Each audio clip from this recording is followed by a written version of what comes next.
There are 4 causes of candida overgrowth issues. I don't give a shit if you buy your products and your protocol from Silver Fern brand. My help, please understand this if you're going to do it successfully. Hi, my name is Phil. I'm a Silver Fern brand. We are a digestive health company. Yes, I'm direct. Yes, I'm blunt.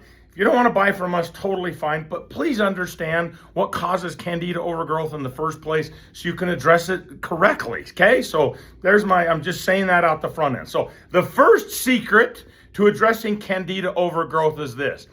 Candida overgrowth causes, not only does it burrow or root into the gut barrier, it builds a biofilm. So the first secret to addressing candida overgrowth needs to be that whatever the hell you're going to take, it better successfully break up, unravel biofilm and uproot candida, okay?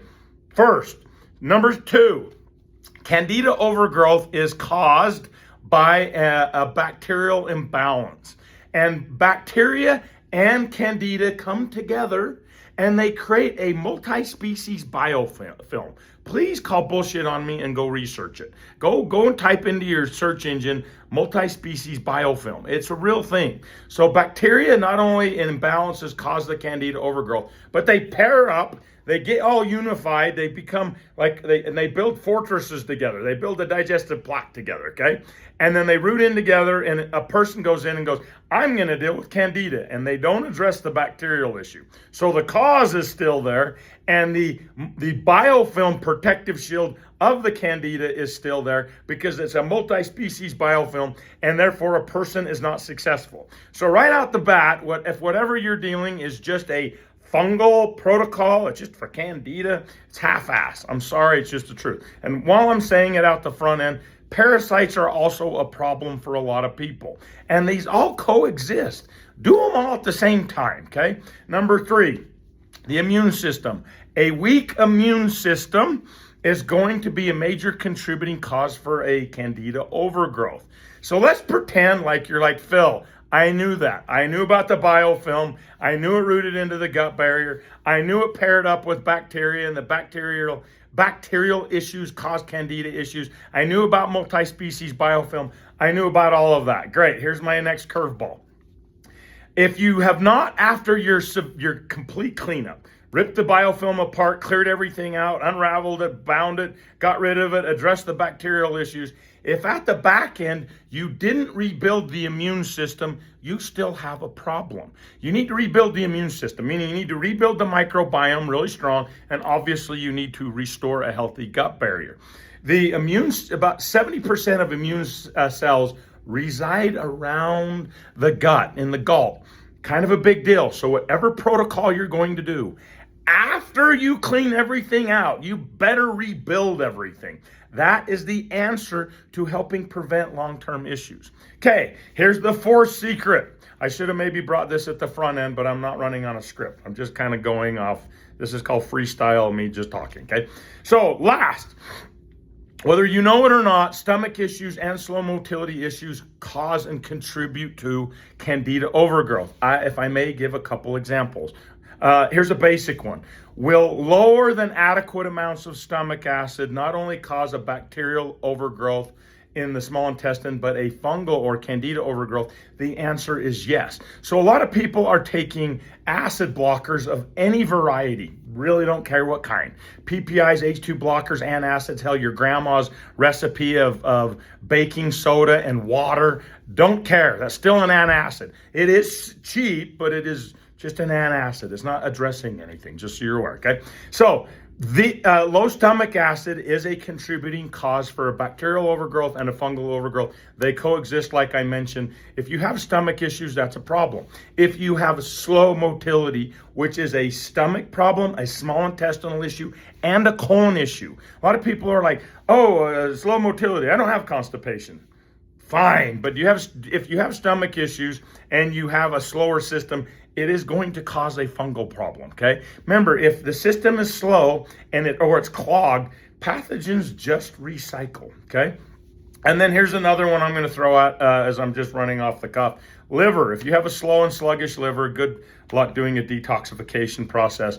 If whatever the hell you're doing for your process of turning the system on is not significantly increasing bile secretion and helping with the parasympathetic nervous system, these are all contributing causes of problems, okay? So this is what's causing the issues that you're dealing with. One, you have to address the fact that these pathogens build a shield. 2, you have to address the fact that they all come together.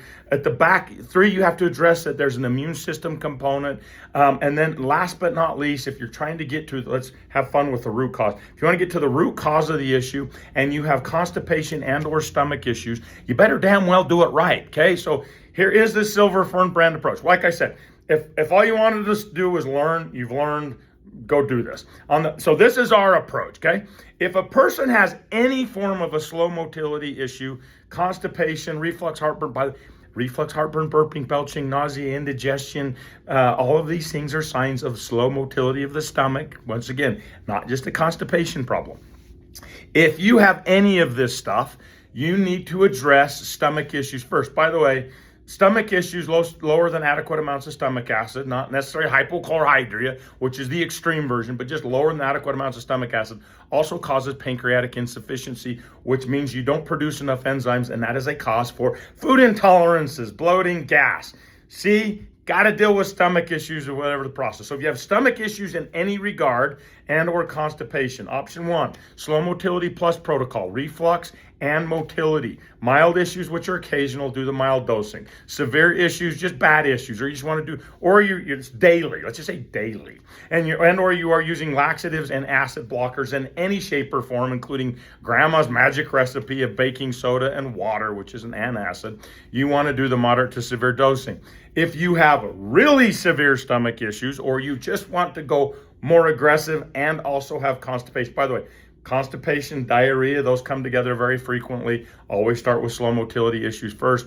Low stomach acid causes diarrhea. Stomach issues, address it because that is a cause of diarrhea. Constipation, slow motility will also cause diarrhea. Diarrhea is part of that mix. I'll also start here, okay? So if you have really bad issues and you want to go more aggressive, do the gastric rehab protocol. You will stay on your laxatives and acid blockers. You will slowly wean off of them in weeks 4 to 8, somewhere in there. Meaning as things start to turn on, you just don't need it.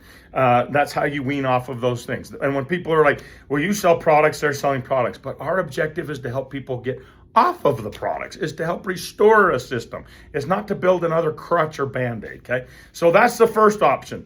2, you do not have those issues and you're like, Phil, I don't have stomach issues. I don't have constipation issues. Just get to the damn point. Good question. Oh, by the way, the gastric rehab protocol, will also help with H. pylori overload of the stomach, H. pylori issues of the stomach, whatever the hell I'm allowed to say, or bacterial imbalances of the stomach, just whatever I'm supposed to say for compliance. Will also help with that, okay? And H. pylori, bacterial overgrowth issues of the stomach also contributes to bacterial overgrowth and fungal issues of the small intestine. Whew, that's a lot. All right, so compliance is covered. All right, so if you want to get right down to addressing the candida overgrowth, that is the ultimate cleanup kit. If you actually have a candida issue, you're going to do the moderate to severe dosing, nano scrub and cleanse. Nano scrub, extremely efficient. It is not a standard type of silver. Clears the body very quickly, very safe, tested, clinically studied, not colloidal silver, not ionic silver. Everybody's like, silver passes the gut-brain barrier and it causes problems. You're right, that's ionic silver. That's not a tradition, that is not this form of silver. Apples and oranges, not the same, okay? So the nano silver breaks everything apart. It like unravels it, whatever the hell I'm allowed to say. Helps break up digestive plaque, helps break apart the foreign invaders' fortresses, breaks it apart, whatever I'm allowed to say. And then cleanse goes in. It is a pure antibody complex. Well, it's mostly IgG, but it's an antibodies. It knows what to get rid of and what not to get rid of. Clinically studied to get rid of the bad invaders, foreign invaders in a variety of types. Work with me here. And it clears it out. You pair these things together so that you both are unraveling and soaking up. Then on the back end, you do the build-up process, like I mentioned, and you rebuild it all at the same time. Loading up on lactobacillus and bifidobacterium strains and a handful of those. That is not rebuilding the damn gut, okay? So if you want to do things correctly, you do that approach. You either start with one of the slow motility options or like slow motility and gastric rehab, or you do the ultimate cleanup kit. If you do not know what the hell I'm talking about, will want help, just send us a direct message and say, please help me with the protocol. I hope this helps. Sorry for the rant. Bye.